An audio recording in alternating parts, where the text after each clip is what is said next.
Usa ka komon nga tema sa kalingawan panahon sa mga katsila ang pagtuki sa istorya sa kadaugan sa mga katawhan batok sa pangayaw sa mga pirata. Mga Moro nga gikan sa tingog, matag tuig silang sa Kabisayan mohasog, luwan sa mga paraw nga sa habagatan mupanaw.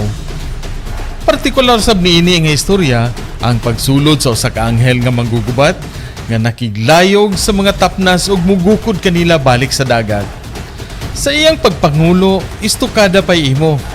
Kris sa mga Moro, kampilan ug sundang sa mga Kristiyano. Atras abante ang bugno, linambay usahay ang stepping sa ilang away nga estilo.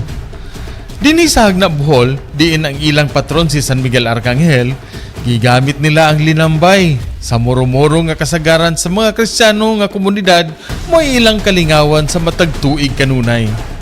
Apan inay nga Moro ang kontra, ang ilang istorya ang mandaugon nga panagsangka ni San Miguel Arcangel sa hari sa mga yawa.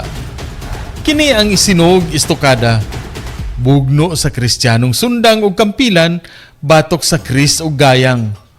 Ug sa kang San Miguel Arcangel nga espada batok sa kang Satanas nga lingla.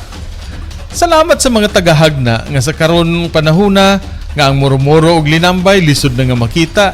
Inyo pang gipatunhay ang sinog istukada, ang gubat sa maayo ug dautan nga mosangpot sa Dios nun nga kadaugan. Salamat usab sa mga photographer sa istukada sa pagtabang sa pagdokumento sa hagnaanong karaang kinaiya.